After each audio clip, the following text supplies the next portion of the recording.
O que a gente não tem de incentivo e facilidade para o artista aqui no Brasil, na arte de fazer quadrinhos ou mangás, temos sobrando em talento. Então seja bem-vindo, pois você está no Geek Lines e aqui falamos do futuro da arte do Brasil. E hoje vamos falar um pouco mais do incrível mangá nacional Forma ou Consciência, do autor Aquila Gabriel. Eu sou o Mac, não sou nenhum crítico profissional, mas sou extremamente observador e apaixonado por detalhar e mostrar para vocês cada pequena peça que compõe a arte dos cartunistas e mangakás. E hoje, amanhã, depois e sempre vou analisar de pertinho a arte de diversos artistas brasileiros. Então não deixe de seguir o canal para mais. Bora lá!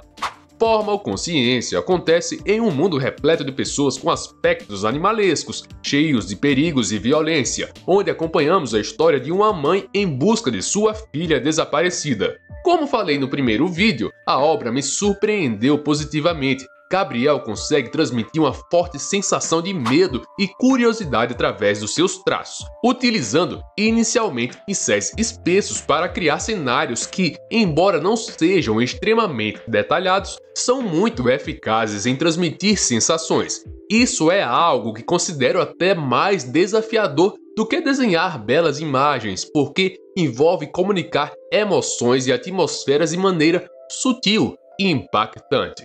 À medida que a história avança, a bagunça inicial dos traços começa a ganhar forma, e nos próximos capítulos começamos a vislumbrar o mundo da história. Ele não tem pressa em introduzir os seus diálogos, o que resulta em uma narrativa compassada e dinâmica. O que mais me impressionou na obra do Aquila Gabriel foi a flexibilidade do estilo, adaptando-se ao que ele quer transmitir em cada momento.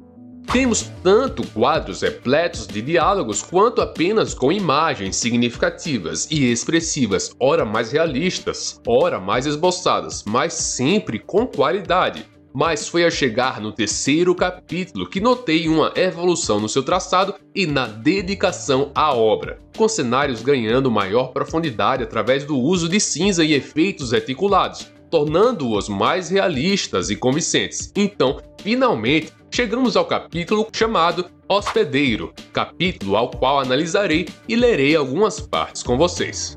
Com mãos cercadas em um plano de fundo totalmente preto, temos a escuridão na ilustração quebrada pela chama central que se desenvolve em um branco que aos poucos muda para um cinza claro e é mesclado com pontilhados ao fundo em uma espécie de aura gerada pelo ponto de luz, mas não sem antes deixar respingos de tinta em algumas partes, como se fossem faíscas menores daquelas que estão ao alto.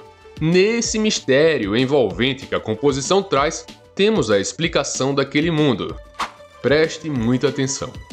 Agora será contada a você a história do nosso mundo, a história sobre a queda do Deus bestial, a história a respeito de como um ser divino pode se tornar o pior dos demônios, mas principalmente a história de dois irmãos. O mais velho, Kenzo, era poderoso e astuto, diferente do seu irmão mais novo, Kouki, que por mais força e coragem que tivesse, não detinha habilidade alguma.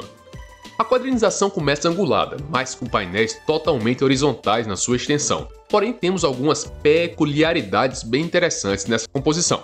O primeiro quadrinho entrega um preenchimento com um tom de preto mais intenso, em contraste com o segundo, que apesar de ter uma composição bem semelhante, tem um preenchimento bem menor no preto. Talvez para representar melhor a personalidade de cada um ou para fazer um contraste legal entre os dois quadros, e ficou ótimo. E olha que legal, em ambos, percebam que as asas que ficam na linha de baixo acabam se tornando contorno dessa mesma linha inferior no quadro. Interessante, não? Mas, por fim, quando chegamos ao terceiro, temos um quadro totalmente retangular, mas com mais um pequeno quadro indicando a pausa do andar, bem pequeno, posicionado ali só para dar aquela explicação. Ei, aqui o personagem parou de correr.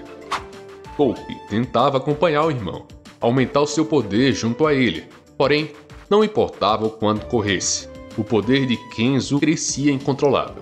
E aí, temos uma sequência de aproximação, iniciando com o ambiente ao fundo e aos poucos ficando cada vez mais perto do olhar do personagem que vai mudando de expressão devido ao impacto que aquela cena trará a ele.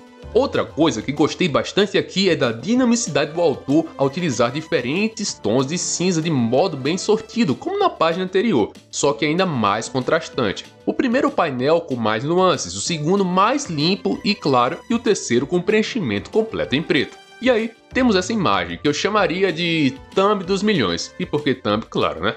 Eu tenho um canal no YouTube, então quando eu bato o olho naquela imagem representativa, aquilo já me acende uma luz. E é isso mesmo, o Gabriel tem uma expressividade na fisionomia dos seus personagens muito grande. E olha que ele nem precisa preencher os olhos com um desenho da pupila, ao contrário. A ausência deles nessa composição em específico deixa tudo ainda mais marcante e curioso. Muito se discutia como o sucessor do clã Kaoko devia se comportar. Os irmãos eram postos à prova muitas vezes, ainda que o resultado dos duelos fossem sempre o mesmo. Nunca houve entre eles sentimento de inveja ou discórdia, mesmo que fosse clara a preferência. E nessa outra composição, o que eu mais gostei foi de como ele representou o ofuscamento do irmão. Ele foi completamente coberto pela presença dessa outra pessoa, figura que indica respeito e é quem reconhece a figura paterna ou algo do tipo. E olha só, quando Aquila transiciona entre estilos, veja como o tom da história fica mais pesado e tenso. Porém, as coisas que não podem ser percebidas pelos olhos sempre serão percebidas pelo coração. Desde sua infância, os irmãos cresceram em meio à guerra. Em sua idade adulta foi chegando a hora de participar dela. Kenzo logo destacou-se no campo de batalha e se tornou general do exército de seu pai. E em toda a representatividade daquele aglomerado, tivemos uma profusão, ou seja, um excesso de figuras e traços a mais, o que combinou muito. Além disso, mais balões de fala também. Claro, né? Você já sabe, eu vou deixar as redes sociais do Aquila aqui e também compartilhar o link do seu mangá na descrição. Então eu vou pular um pouquinho e mostrar essa sequência que é extremamente importante para a história. Os horrores da guerra adentraram a mente de Kenzo. Amigos, companheiros, irmãos. Inúmeras vidas perdidas na batalha. Kenzo fazia o que foi feito para fazer e agora era julgado por isso. Pela primeira vez, seu coração se encheu de ódio. Ódio do que havia se tornado, do que havia deixado que fizessem com ele. Kenzo se transformou em uma máquina de matar para defender o seu povo. Ele via a tirania e percebeu que para derrotar um monstro é preciso se tornar um. Sem dúvidas, lendo Forma Consciência aqui, no capítulo 4, Hospedeiro, eu vejo como a narrativa vai evoluindo e se tornando mais envolvente, realmente exemplar. Mas essa preparação me deu a minha imagem favorita do capítulo. O ódio representado como algo que transbordou e não foi contido pelo recipiente. E nesse preenchimento, o excesso, o despejo de tinta, o derramar de preto cobrindo o personagem. E junto a esse ódio que se estende como uma chama preta até o limite da página, os 4 quadros de fala posicionados como uma cruz. Kenzo se sentiu traído. Kenzo se sentiu jogado. Kenzo se sentiu inútil. Kenzo se sentiu vazio. Não esqueça de seguir, se não for inscrito, dar o like, comentar e compartilhar. Valeu, até mais, falou e tchau.